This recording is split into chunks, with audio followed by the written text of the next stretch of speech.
here I have the pre-eviction 1776 American accent, and thank you. And of course I'm delighted to be back in Washington DC. It's only after all 102 years since we attempted to remodel the White House for you in the 1812 war. I'm going to talk about data. Now you've had, and of course Jim Augustine stood here in the previous session, and of course that is a tough act to follow, and so I'm going to attempt to, I can't fill his boots, but I can certainly follow in his shoes. I'm going to talk about data, and yes, it's one of my favourite four-letter words, but for today it's my favourite. And really how we, at the operational end, and of course Richmond Ambulance Authority, and I'll talk a little bit about REA in a second, but one of the things that we do is run a high-performance EMS system, and people there's sort of lots of urban myths about, wow, high performance, what does it really mean? Well, what it really means is we operate on a shoestring. We have to be ruthlessly efficient and effective because of our payer mix, because of the very little subsidy that we get. We have no choice but to be efficient. And therefore, to be efficient, we have to look at every metric, every piece and part of the organisation and understand how it works. And we also have to therefore take that information and convert it to performance. And so that's what I'm going to talk about today. If you read the January GEMS Data Drives Care edition, there's some great top tips in there. I was delighted to be given the final section of that, which I thought was a bit of a, oh dear, I've got the last page, but actually I really was able to say, you know, if you read anything else, this is the last piece that's really important about, you know, EMS is now a business, whether we like it or not. Public coffers are shrinking, you know, cash injects are getting smaller, budgets and belts are tightening, and so we have to understand our business, we have to understand our metrics and our numbers in order to make it work for us as cash shrinks. The Affordable Care Act, you know, whilst we may benefit from more people being on benefits, we may not benefit because the cash that's coming from there isn't as great as you maybe thought. So that's kind of setting us up for it. So, got data. It's quite interesting. I go around places talking now, and I've been living and working in the US now for 5 years. I emigrated to do this job at REA. And the amount of folk that tell me I've got no numbers, I have no information, I don't know what we're doing really, which is quite surprising because of course my first response is, well, how many calls did you run today? Well, around 15 calls. So how many times were you on time? Well, I was on time for, you know, 8 out of 10, so that's, you know, an 80% compliance. So there's information there, and actually it's just a matter of how to extract it. By the way, we're being filmed for, we are being filmed for one of the GEMS digital supplements. There's going to be some of these presentations that are being rebroadcast, so if you wish to enjoy the English accent, you can tune in later. But, you know, data is sometimes a bit like a lighthouse in the desert. It's, you know, it's sort of isolated and is it of any use, but brings me on to a sort of opening story that I was a 22-year active Army officer in the British Army, and I was a graduate of the Royal Military Academy, Sandhurst. And any veterans in the room? Thank you for your service, sir. I was one of the dreaded officer corps. When I arrived in my first appointment as a second lieutenant many years and 150 pounds ago, I met what's known in the American Army as the Command Sergeant Major, and they're very scary people. And if you've ever seen any of these Discovery Channel events, of course, the Command Sergeant Major is a man that commands most respect, and when he asks you to jump, you ask how high and how far. As a second lieutenant, very wet behind the ears, every morning the Command Sergeant Major would come into my office, I say office, it's really a shed, storeroom, and say very simply, "Good morning, sir, lighthouse in the desert." And that kind of concerned me a little bit, and I sort of pondered that, and every morning for about a week he would come past, and of course being a wet behind the ears second lieutenant, I really didn't want to upset the Command Sergeant Major this early in my appointment, but every morning he would stop and say, "Good morning, sir, lighthouse in the desert." After about a week, I built up courage to say, "Excuse me, Sergeant Major, you know, you stop in the morning, you pay the appropriate salute and respect, but you say to me, lighthouse in the desert. What do you mean?" He said, "You Sandhurst gentlemen, sir, are all the same. Your lighthouses in the desert." I said, "Yes, I know that, but what do you mean?" He said, "You're awfully bright and no use to anybody." This is very bright and is going to be of much use, I hope.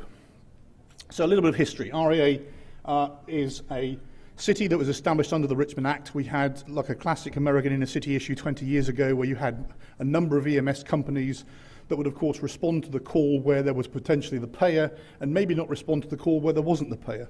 We have lower socioeconomic issues in our city, and so there was a very, very underserved population. So we created the authority, and that's where we are. We're a not-for-profit.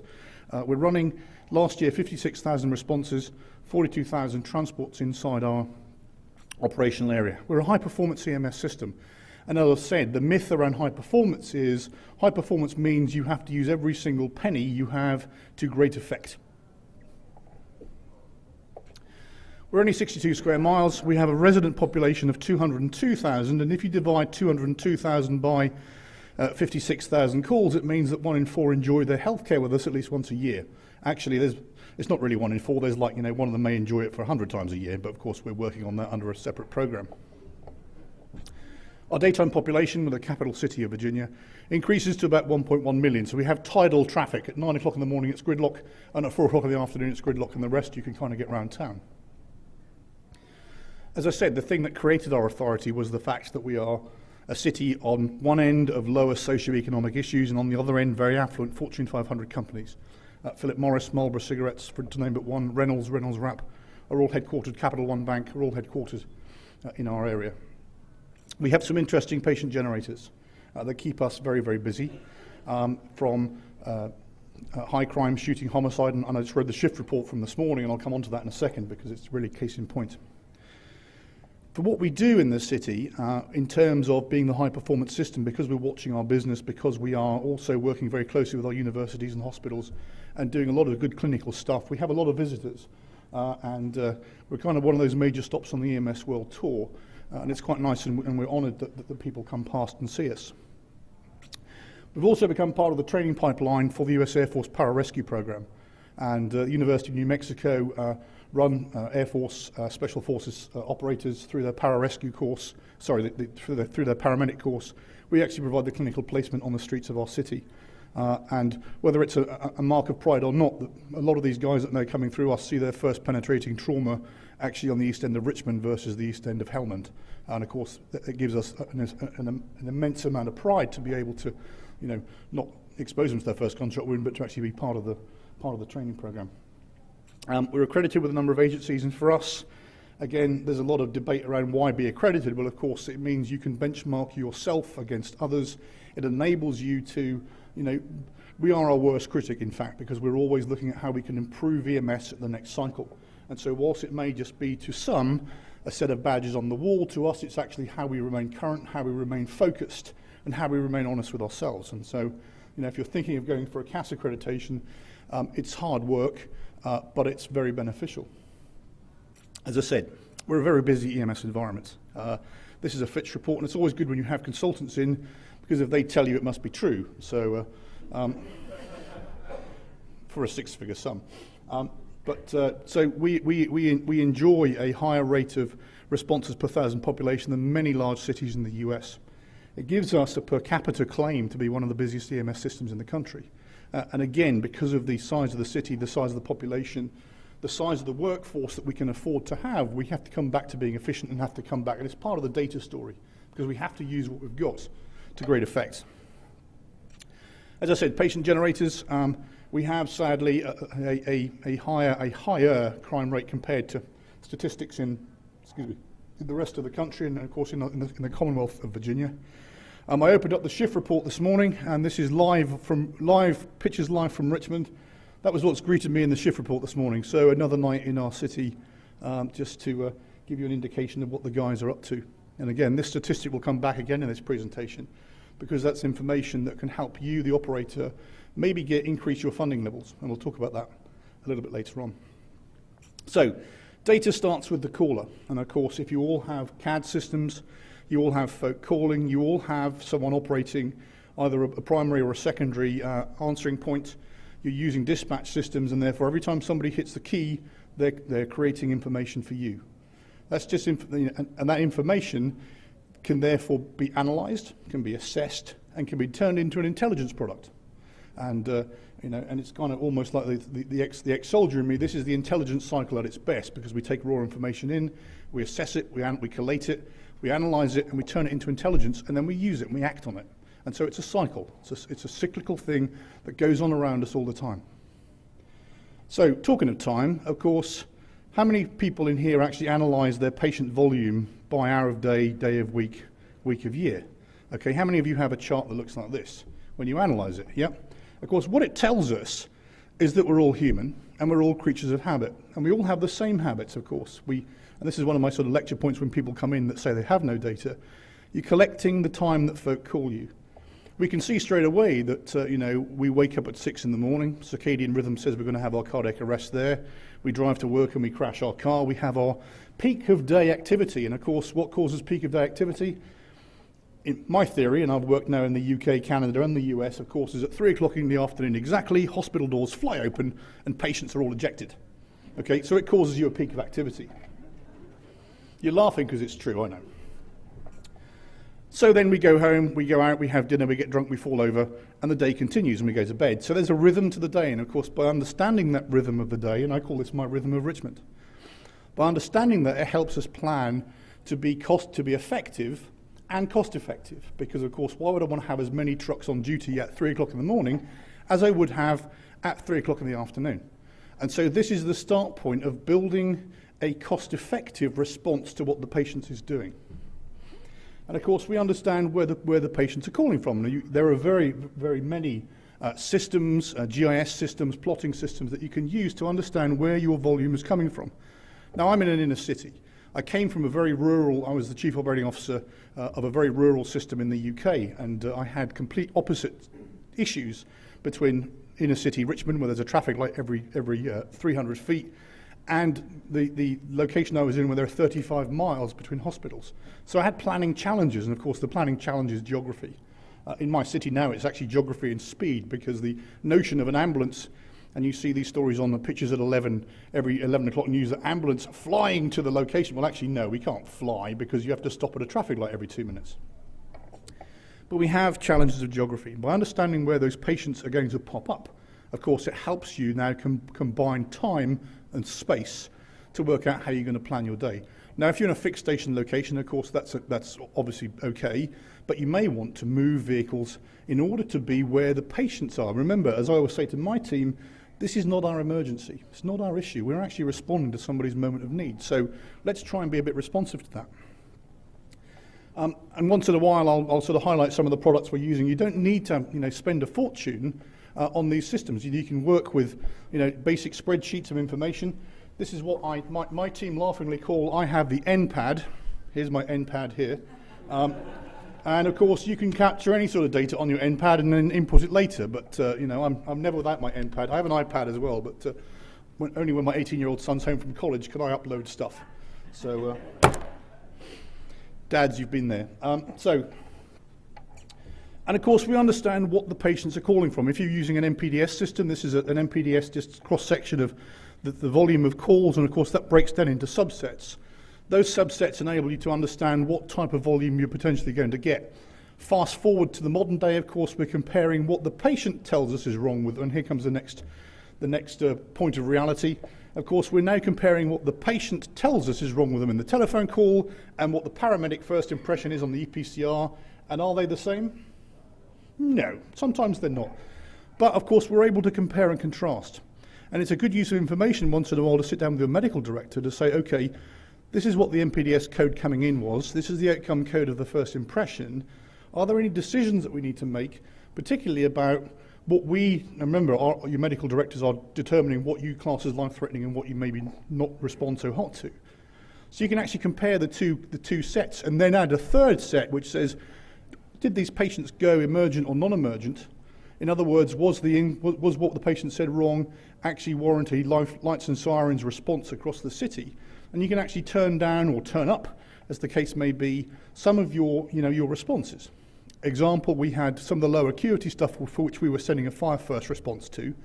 We actually said, well, do you really need a 25-ton quint running across the city for this when the outcome is that? And of course, we made a very, very considered decision to say, well, no, we can actually not have a fire first response on this particular piece, this particular MPDS subset, because we know from 99% of the data that it's not acute, it doesn't end up in an emergent transport, and we can probably save fire crew time, we can save fuel, we can save the unit hour of a truck deploying, etc., and therefore put that one back into the bank. So we can use those types of information really to help fine-tune the response that you're doing. Remember I said it's about sometimes the economy of running what is now an emergency business. Demand, of course, goes up, and we're seeing a 4% year-on-year increase in the city of Richmond, bearing in mind we have a very limited population.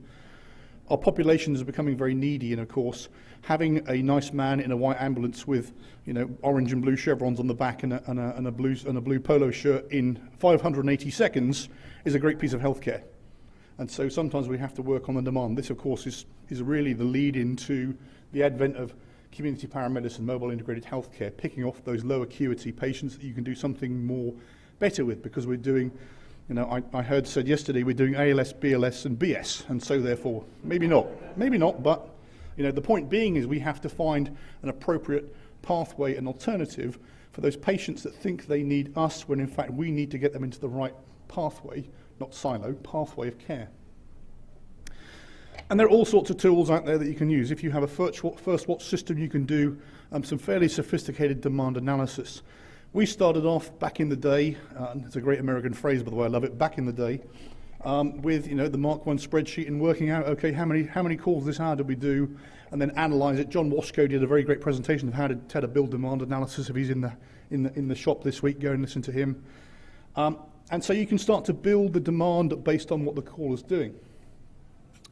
The thing that we do back in Richmond is to take the demand analysis, which is the green sort of line at the front, and this is just an interactive spreadsheet that we use. And then we work out by the demand, and then of course by the geography of how many crews we need to have on duty at any one time, we can now build a fairly effective rota. And we're pulling data from our CAD. We've got 7 years worth of data of second, of minute, of hour, of day, of week, of year, to give us a reasonably accurate reflection of what we think the patient is going to do next. And that's the green line at the front. The red line at the top is then dividing the patient load by the geography. Of course, we have to cover time and space. And so by combining those two together and overlaying these two bits of information that you want, you can start to see that, and the darker blue line is the physical manning we have on the street. And so what happens is, you can see at a glance, and we actually have this system running live. We have a guy that we employ at Richmond. We've sworn never to use his name. He's locked in the back room and he develops IT things for us. But we quickly have a visual view, and actually we do shift reports twice a day. We publish in the shift report, but you can log into my real iPad, not my NPad, and look at how the system is building as the day goes on. It enables us at a glance, and we've got 7 years worth of back data here, to see if we're going to have pinch points. The pinch point is the yellow bit at the top there, which tells me that we have not enough staff to cover the demand at the 95th percentile. What it is for me, and actually on an A4 piece of paper I call this my rule of thumb, if I can fit my thumb into it, we're going to have an operational problem, and we need to put extra people on the street, offer overtime, God help us hold crews back, but of course we try and do the planning in order to get crews off on time. It's a bit of an election promise for us to get the crews. If I expect you to be at work and marked up 5 minutes before we start, my election promise is I'm going to get you off on time. So therefore you have to, from a human factors engineering perspective, make sure that you are watching what the demand is doing. We'll come back to that in a second. And of course, drive time in a high-performance EMS system. Again, we use a system status managed program. We have only one station. We deploy around the city. And of course, what it means is, yes, we're sitting by the Starbucks or the McDonald's or wherever. But of course, the planning means that we're closer to the patient when the patient calls based on the information we're receiving. Now, there are many fans of a system status managed system. There are many people that have real concerns about it. But it does two things. A, it puts us closer to the patient. And B, one of the big themes of this year is the culture of safety. We're not driving as far on emergency lights and sirens to get to the next call. We're not putting our crews and the pedestrians at risk because we're actually already out and we're on the way there before we get there. So there's a safety bonus that goes with it. And of course, for us, we then take all the information and turn it into a system status plan, which allows us to use the city and the posts that we've created to get the vehicles in the right place at the right time for the patient. Not for us, for the patient. Having said all of that, there's some smart technology, Marvellous, out there, which produces a weather map type hotspot system. Anybody use Marvellous here? Marvellous is marvellous, let me tell you.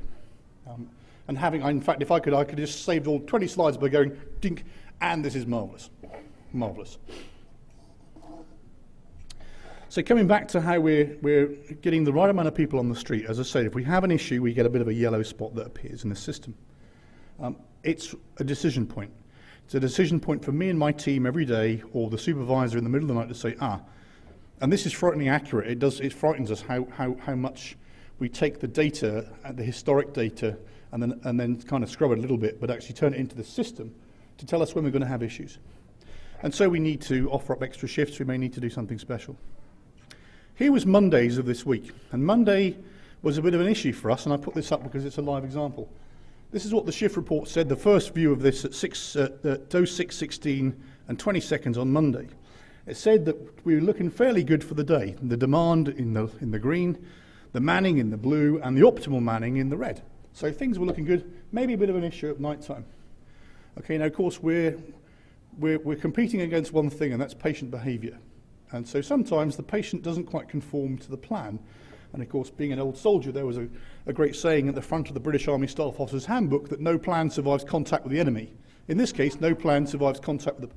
It also says if you're a good staff officer, get inside your commander's head, there's usually plenty of room. And that's actually true as well. I'm now the commander, and the boys are climbing around in here all over the place. So this was what happened. This is what we predicted on Monday. When we came to Tuesday, we took a lot of hits on Monday. And actually what we do is we conduct then an after-action review, and we run the system again against what really happened. And this is what we call our retro chart. Doesn't mean we put on 70s flares and big shoes, but here's our retro chart from the Tuesday. So what happened? Well, actually, if you go back one, you can see that we predicted in the early hours an issue. In the early hours, we took a lot of hits, and the yellow, it's not a single line, it's actually blocks of time, and it says that if you're having a call, you're not on a call for 1 minute, you're on a call for 30 minutes, 40 minutes, 50 minutes.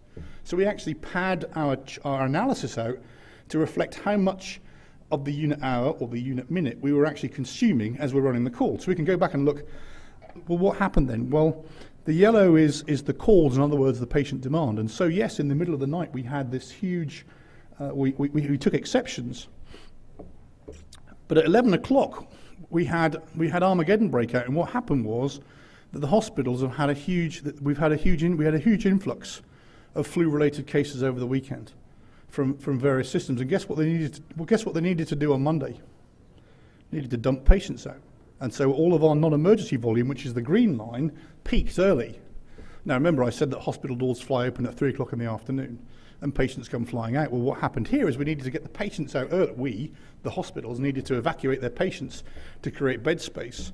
And so our peak occurred early, and of course it hit us, knocked us away as well. And so we took a number of exceptions to our performance requirements for that day. What did we do the next day? Well, we realized there's a flu issue going on. We actually increased with overtime on Wednesday, and I should have brought the Wednesday chart along. And we actually increased with overtime our morning peak because we realised what was going on, because actually, yes, and a quick call to the hospital liaison EMS providers to say, there's an issue going on here. Oh yeah, well, we're trying to clear beds. Well, thanks for telling us. Now we can deal with it. So, and the after action review is very important to work out how, again, we can tweak and tighten up the game. And there we go. That's just the sort of comparison of what we said would happen versus what actually happened. So it is reasonably accurate. This is actually an extreme example, which is why I brought it. Back to dynamic versus static, and coming back to the fact that this is a business, like it or not. We estimate that to perform at the 95th percentile of performance, we require 100,000 unit hours, and of course a unit hour is 2 people in an ambulance for 1 hour, fueled, equipped, and ready to go. If we compare that to a static system, and this is where going into the future, where public budgets are tightening, the coffers are getting smaller. In Richmond, we call it the bucket of money. Okay, if we are doing our job well, we build the patients and we get our subsidy in, we fill the bucket of money. If we crash the trucks and we use our money unwisely, the bucket gets a hole and it falls out. And actually, I make this point in the GEMS data supplement from January. A static system, potentially these days, is very expensive because you're having 23 stations manned 24 hours a day. You're actually using twice the amount of unit hours. In other words, a unit hour is actually, for us in EMS, a unit of currency. Okay, it costs, everything costs something. And so for us in EMS, to have fully manned is double the cost. And actually when you're city councilman, you're the consultant that somebody else pays to look at you will quickly realise that, is this really a cost-effective model? I'll leave that one for you to decide.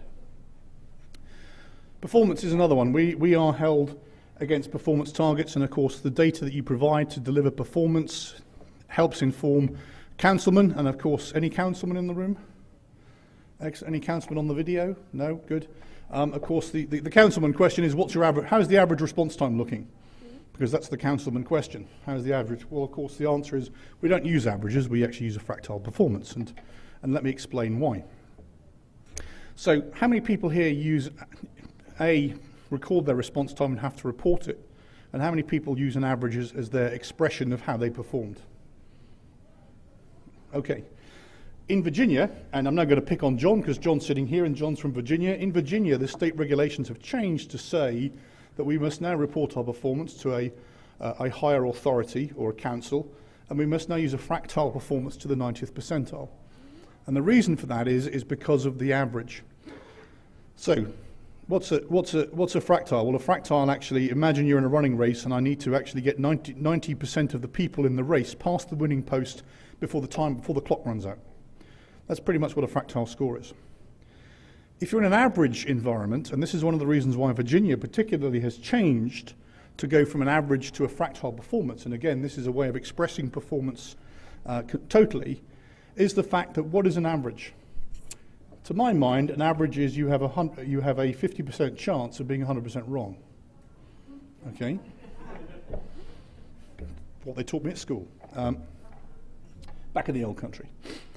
So in this case, an average is we're actually looking at half of our activity we achieved, and so therefore the time at which we achieved half the activity is the time that we state as our average. So our average, in the case of this particular Richmond model, was 5.75 metric minutes, which of course in pounds converted is 5 minutes 45 seconds. It's very impressive. What we did though is that we served within our average, half of the patients, 2,399 calls, half of them well, the other half we didn't, according to our average measurement. So, is it something that we really want to report? Well, it sounds good because it's a lower number. But if we looked at the average versus a fractile, in other words, how did we serve, at what point did we serve 90% of our population well? Actually, it moves the line from the halfway point to the sort of 3/4 of the way point. And so for our perspective, at 8 minutes 59 seconds for 90%, we actually served 2,253 patients well, and 800, so that's the wrong way around. Hang on, let me go. There we go. We actually served 2,253 patients well, and 146 patients were the exception. Now, what we do with that number is actually we don't leave anybody unattended, because I want to know where we have an exception. And this is where we come back to data and numbers and performance. Go back to your QA, QI people and say, okay, was there any detriment or any issue that befell these patients because they fell beyond the 90th percentile? And so we always go back and look at what do we miss, what do we not do, how do we cause this exception to occur, not only from a vehicle driving perspective, in other words, getting there on time, but also from a clinical perspective, because actually in this model, 4 patients waited 20 minutes. That's unacceptable, and I, as a COO, want to know why. And so we go back and analyse that. We then produce all sorts of reports. The interesting thing is, for our internal reports, we still use the average, because the councilman will still ask the average question, and I still need to give the average answer. But I always qualify it by saying, but we were actually 90% compliant within 8 minutes 59 seconds. Within 580 seconds, we hit 90%, we arrived at 90% of the population. Fractile is also quite useful for benchmarking. If you happen to know that in the UK, any Brits in here? London Ambulance Service, by the way, are in the GEMS games, so go and say hi and cheer them on. If you understand how your fractile system works, and the highlighted 2 green numbers there are the UK 75th percentile standard, so you can immediately benchmark yourselves against not only other services but other countries. In the UK, they're required to arrive at 7:59 for 75% of the time. Well, actually, we achieved that in 6 minutes. So straight away, I'm benchmarking myself, I'm using my information to understand how I'm doing against the rest of the field. This looks like my medal ribbon. No, it's not. It's actually another tool that we produce is, of course, because we're tracking the vehicles in an AVL sense, the data's going into CAD, we're able to produce for the sort of the inevitable question that may come, and this actually I brought from the UK with me when I came over, quite simply because we had a very bad episode of, whilst you have to perform to 75 or 90%, of course, one patient's going to wait a long time. That's the math of it. And of course, in one particular case, that patient died, and I had to stand and pretty much like I'm doing now, gripping the rail in the coroner's court, having taken my oath to say, listen, we had 12 vehicles on duty that particular minute in time. He was pretty much the 13th caller. We were late, and this is exactly what we were doing with those vehicles at that moment in time. And we can express to anyone that asks the question, where were we? Were we on post? Were we in transit? Were we on a call? And it just helps us to understand, if we need to analyse, what we were up to. And again, that's quite, and again, it's a local tool. If you have an IT department, an information department, and you can come and see me afterwards, and I might give you the name of our secret man, but you can convert that into sort of charts like this. Of course, we also go and buy stuff commercially, and some great source of information to help you operationalize your data is FirstWatch, and of course, FirstWatch, if you're familiar with it, does a number of things. It does biosurveillance, it can help you with the demand analysis. We test our FirstWatch very simply, that every year, and of course what FirstWatch does, it takes all of your information, it goes back to its server in San Diego, and it looks for trends and patterns. And of course, if you have a higher geographic concentration of calls, it will come back and alert you. Now, you may realize I have a high geographic concentration of calls, but of course, if you have a lot of operators, a lot of call takers, you may miss the fact that there's a lot of things happening in one particular block. Similarly, you may have, it looks at things by syndrome, so you can say we're having a lot of flu outbreaks or a lot of flu-related situations where you can actually configure this to alert. So we're alerting for mumps right now. A lot of our college kids came back from the Christmas break. One of them have mumps, and then they've all got mumps. So we have to be very careful about how we track that. We test this very simply. In March, we have what we call the Shamrock the Block event. It's the St. Patrick's Day, where everybody claims to be Irish. And of course, they meet in the afternoon and they consume a Olympic standard amount of Guinness. And by about 3 o'clock, alcohol versus gravity kicks in. And we have a lot of calls for sick person. And what happens is at 3 o'clock in the afternoon, FirstWatch starts to bleep at us because we're having a massive outbreak of something in the one block where Shamrock the Block happens to be. And we go, yep, that's Shamrock the FirstWatch, and we've tested the system for this year. It can alert you as well. That's how we do it. You have to come up with all sorts of ways of testing your systems. And of course, there's lots of bells and whistles that you can have on. My chief executive officer has this dashboard up. If it goes red, he gives me a call to say, WT, something is going on, and therefore my aim is to make sure it doesn't go red. So that's kind of... The other thing we look at is unit hour utilization. It's something that's probably not understood really. What unit hour utilization is, of course, is a division of your transports and your hours. And of course, if you can provide the cost-effective amount of transports, and you can do this for responses as well, but a cost-effective amount of transports for the hours that you've got, then of course you're going to make money or save money or not waste money. And it's expressed as a decimal place, or it's a percentage. So in other words, I need to be busy transporting patients currently. Now, of course, as we're moving into mobile integrated healthcare to community paramedicine, we may have other sources of income as we move along, and that's, of course, the next thing that we're all looking at. So for 41% of the time, we need to be busy. If we have too many people on the street and we're not doing as many transports, of course, whilst it means the crews will have a great day, it's for us trying to be very cost efficient. It means that actually we may be hemorrhaging cash out of the bucket of money. Of course, if I get my planning wrong and I have too many calls for the amount of crews that I have on, is it me or is the air conditioning not working in here? It's kind of getting a bit warm. Then, of course, I'm putting my crews under pressure. And so I created this, what they call the fairway of performance, and actually when you get a bit closer, it's actually the unit hour utilization point against transports and calls to work out how comfortable we are from both not failing our performance, but also being fiscally responsible. And so it's it's an interesting point to go away and look further into. Of course, in the hour I've got, we can't get into it too much. Everybody talks about having the optimal unit hour utilization. Well, actually, there is no real optimal unit hour utilization because it's what you set as an organization, what you're comfortable with, and what you can afford. Reports are something that we rely on, and of course we have daily reporting that gives us an idea of how we're doing from a performance perspective. I have one meeting a day to keep the team on track. It lasts 15 minutes, and believe it or not, you can come into my meeting and say nothing. Okay, I go to lots of other meetings where people have to speak because they need to speak.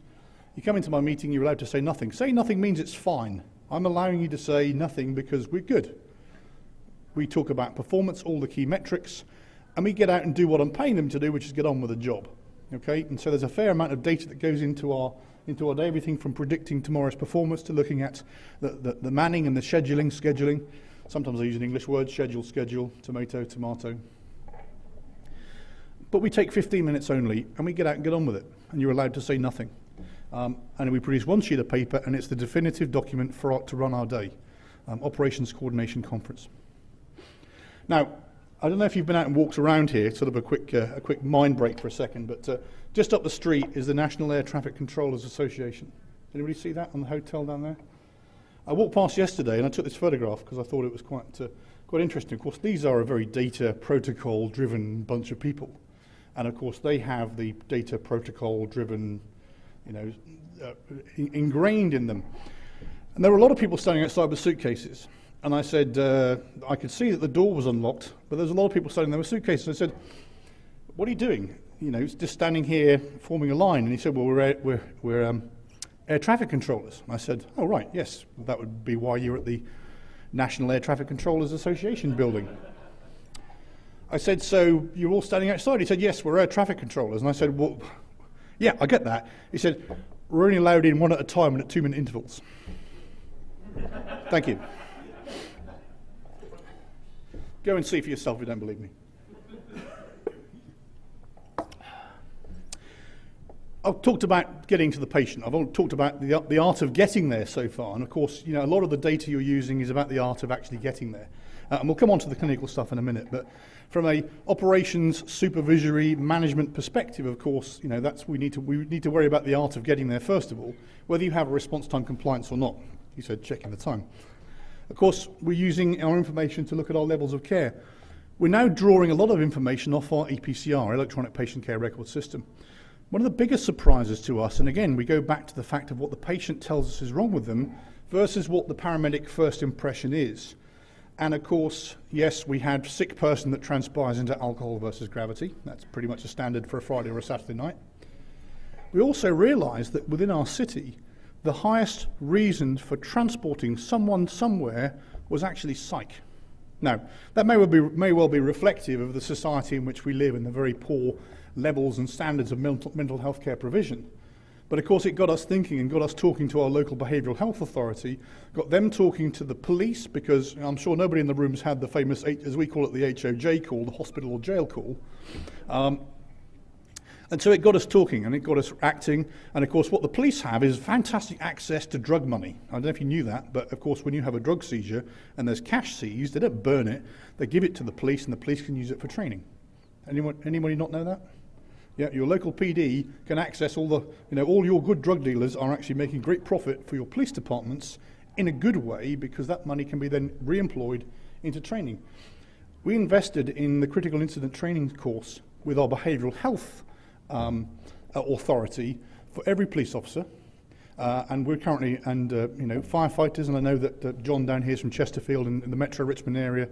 These things are breaking out all over the place, and I commend you to get into partnership with your police departments and your fire departments if you're an ambulance authority, your ambulance association, because actually what it does is it helps reduce those level of calls, because it helps everybody de-escalate the patient to the fact where they may not need an ambulance ride, they may not need to call 911, they may not need a transport to a hospital. We also created a safe haven place where officers can take patients to transfer custody at a local hospital as well. And so from that sort of stark piece of data, we realise we have something that not only is interesting, but something we have to act on. And so by analysing that data, by ordering what you're seeing from your electronic patient care records, you can in fact pick off, as my medical director would say, the low-hanging fruit, except this was the peak of activity, and actually do something about it. Of course, it comes back to our HOJ calls that we did a bit of analysis, and again, you can take your data and work out who's calling you and where they're going with them. Again, New Year's Day, interesting to analyse. At 1 o'clock in the morning, surprise, surprise, there's a high demand for EMS. High call, low transport rate for alcohol versus gravity.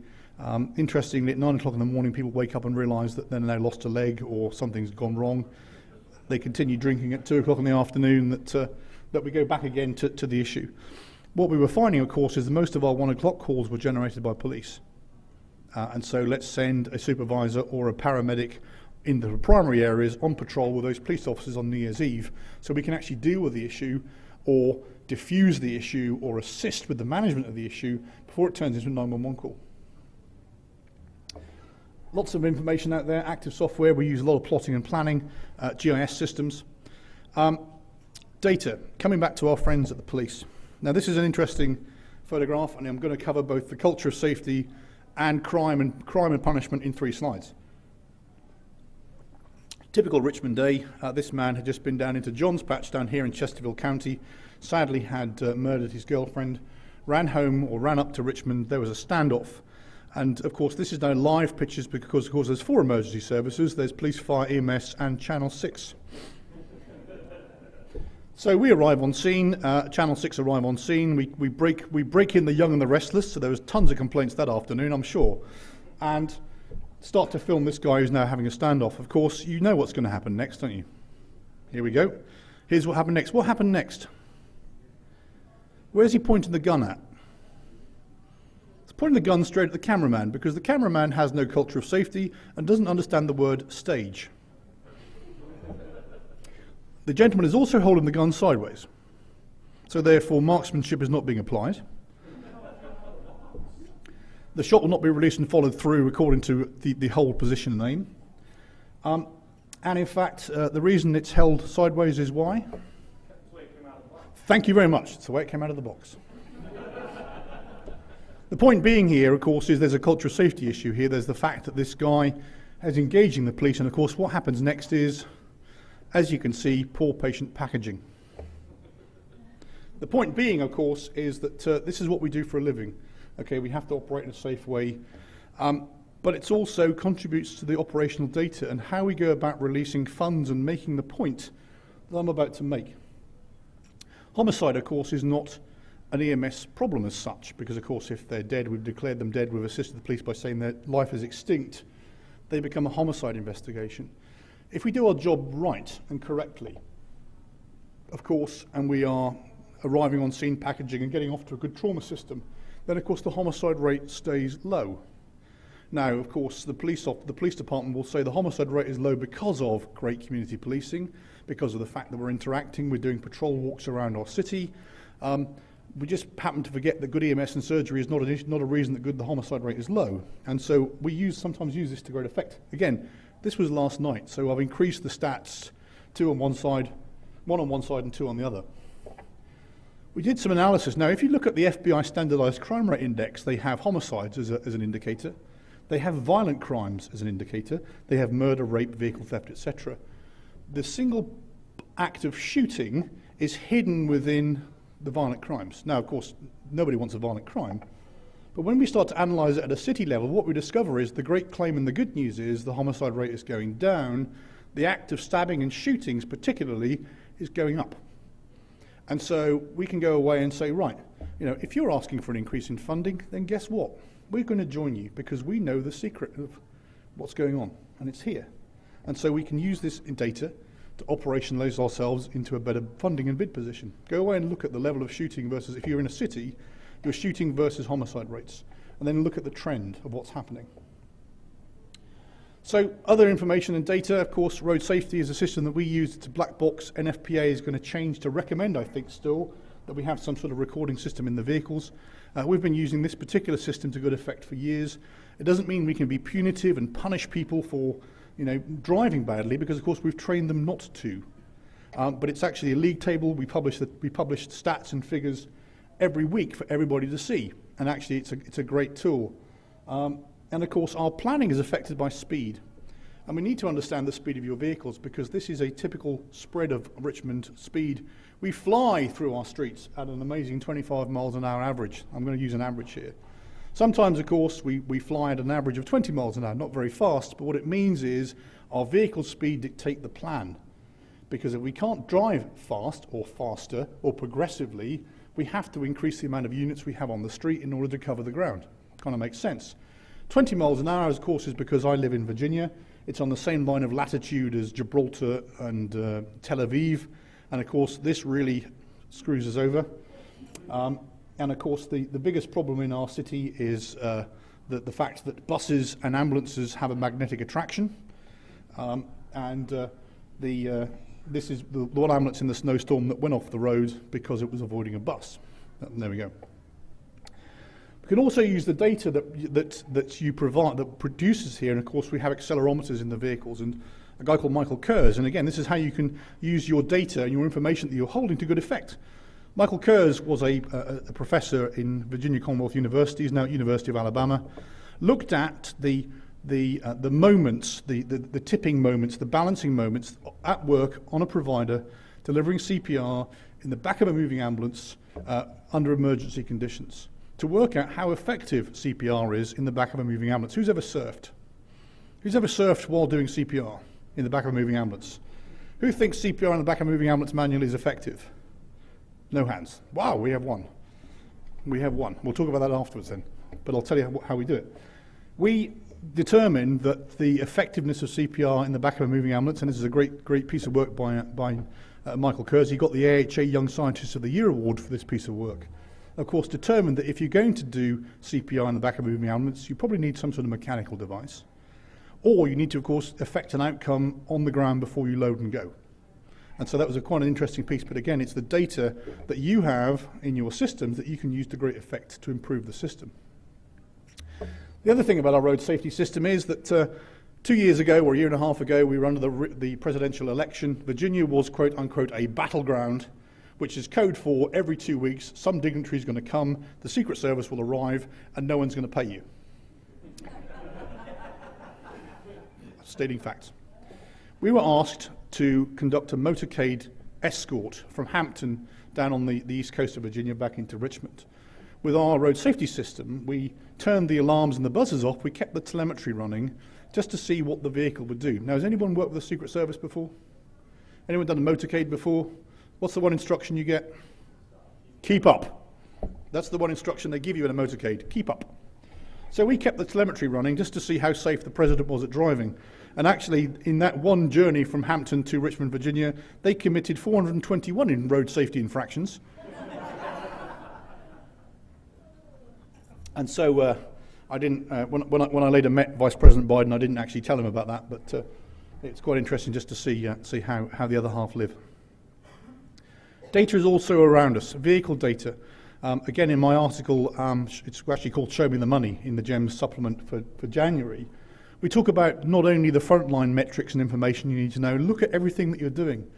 Your trucks, if you have a gasoline fleet, if you have a diesel fleet, there's going to be differences, but of course there's information that you can gather to improve your performance. If you're now using the new diesel engines, you have to, not only the cost of diesel, you have to add the cost of DEF onto it. So therefore there are costs that are incurred along the way. And by understanding how you perform, of course you can understand how you can economise or of course improve. We realised that as a high performance system, the trucks sit on post for a long time, they idle highly, they use gas. So what did we do?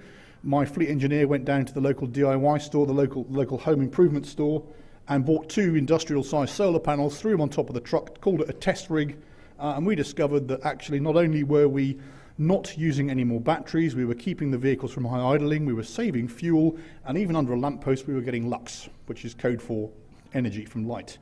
And so now all of our fleet are equipped with solar panels. We had a look at Pinellas County first of all. They had a panel this big because they have sunshine, whereas we decided to go for the big industrial ones. So the information that we acquired from our fuel usage drove us to think about something different. And of course that something different was solar panels. For our next trick, we've found some compressors with which you can actually have the solar panel running the compressor and you can heat or cool the truck with the engine off. we think we're going to save about 7 grand a truck a year in fuel. We look at individual clinical performance as well, and we publish this openly for all to see because we want our people to benefit and get better. We're able to track the routing, particularly of vehicles, using, of course, we're pinging an AVL every few seconds, so we can therefore rebuild the routing in order to assess how we went. Great tool for preception. So let's talk about some clinical stuff for a second, and of course all of this stuff means I want to be closer to the patient before the patient calls in order to affect an outcome. And so our ROSC rate sits at around, sits in the 50th percentile. We're very proud of that. Anyone from Seattle in here? 3-4 years ago, we hit the 50th percentile. Seattle FOI'd us for our data. Just saying. Delighted to give it to them. We were conducting therapeutic hypothermia as well as mechanical CPR. Our performance has improved drastically with the aid of those measures. With therapeutic hypothermia particularly, and there's some interesting articles just come out in the various trade magazines about the efficacy of therapeutic hypothermia. My medical director, Joe Ornato, and you may have heard of him, he's a fantastic speaker. He's in either today or tomorrow. He's going to actually talk to that particular issue because we have a huge volume of patients that are coming into our level 1 trauma centre that we've cooled and that the region's cooled and John down in Chesterfield has cooled. So we have an inordinate amount of data to talk to that point. I'm not going to labour that. The point being, though, is survival to discharge is very good because we're doing all of these things. We're getting there, we're being clinically excellent, we're delivering the appropriate and right amount of treatments. If necessary, we're getting off scene quickly. If necessary, we're staying and affecting an outcome. So here's a little quick to sort of conclude how you can also use data to good effect. We discovered in the city of Richmond that people are incapable of crossing the street. Is that news to anybody? And it's for 2 reasons. It's actually this, and it's probably the mechanical version of that. Okay, because if you drive to your parking deck, you then have to go to work. There's 5 calls and 3 coffees and 3 double macchiato venti. I can't even speak the language. My son can order a coffee that's that long. But we discovered we had an issue, and we had an issue around hotspots, and the hotspots were our business district and our university area, and Virginia Commonwealth University sits right smack bang in the middle of the city with streets running through it, and we realised we had to do something about it. And so we did, again, some good data analysis. We took all of our plots of calls, we took time of day, we took analysis. We realised we had an auto versus pedestrian problem. And so what we did was, and actually that problem, once every 3.3 days, someone was getting knocked down by a car and coffee was being spilt. So we looked at the hotspots. We decided to create a program called Crossing Alert, which was modelled after our Rider Alert program, which is also something that we're very proud of, just to educate the public in actually how to cross the street, to stop, look and listen. You know, please stop if you're hitting, whilst you may have the right of way, and we know that you have the right of way, you know, you holding your coffee and texting, you might get run over by the driver holding his coffee and texting, okay? One of the things we effected in the change from this program was the DMV and the police are now recording texting and distraction as causation. So we can now get even more data from the project. So what I decided to do was to write a hit rap song. And if you've seen Farouk Mohammed, he was my inspiration. And of course, being an Englishman, I wrote a hit rap song. And those that know about hit rap songs said, nah, it's not a hit rap song, it's more Shakespearean, it's more poetic. And so this guy here, Sean Burton, is, and this is another top tip around your staff. You have a wealth of talent in your organisations. If you can work out who they are and what they do, you can bring these people to the fore. This is my billing analyst, Sean Burton. In his spare time, he actually writes songs, and he records songs, and he writes songs for artists, and they've had plays all up and down the East Coast. Didn't know this until I issued my crap rap song, my crap rap. Sean came along with a song and said, no, that's not a rap song. This is a rap song, and he played it, which he'd heard, recorded, went back to the studio, because that's what we do. And he then said, this is a rap song. I'm like, this is absolutely phenomenal. This is exactly the message we need to aim at our college-level folk, and actually our city, in order to get the point across. And so I went to the police, and actually this has got really exciting, because the captain of police is Will Smith. So I came back and went, right, I've got Will Smith for the video, and everybody went nuts. Will Smith closed the road for me, that's all I wanted him to do. He didn't dance at all. And so we went to the local Performing Arts Academy, we found a flash mob, and this is how we changed, using data, this is how we changed our road traffic accident rates in the city of Richmond. That's the mayor, always get the mayor.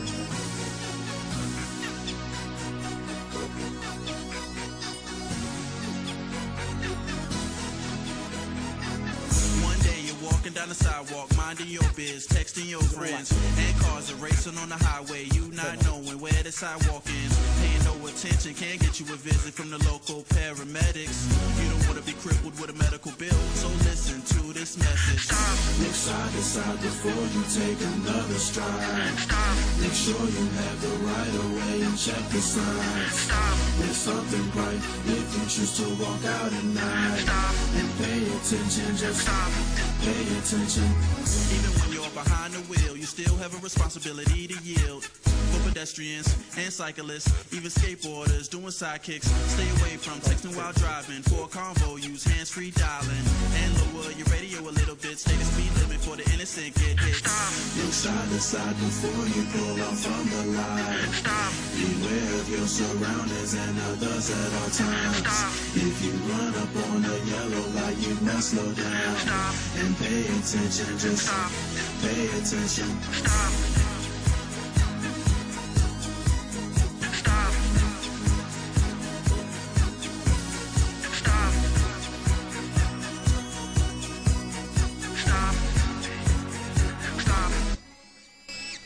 So that's what we did. So at the age of 47 years old, I became a rap producer.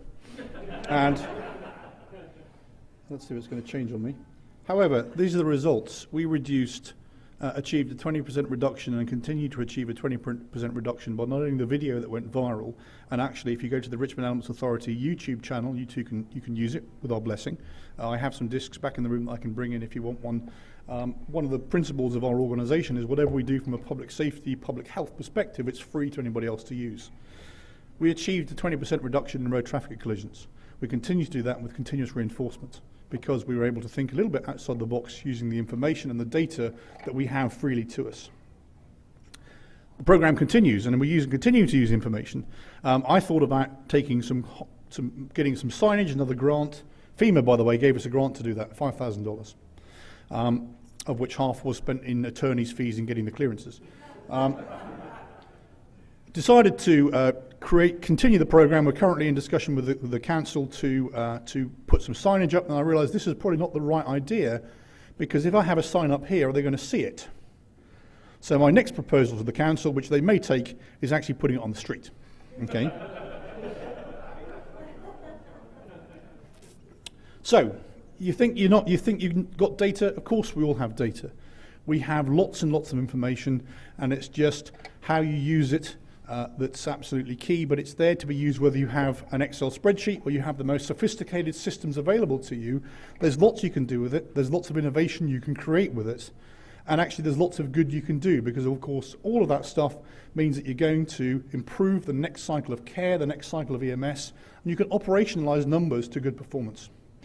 I'm going to big up the next speaker, or not the next speaker, Dr. Greg Mears, as the Medical Director of Zoll. He championed and led the Data Drives Care supplement for GEMS in January.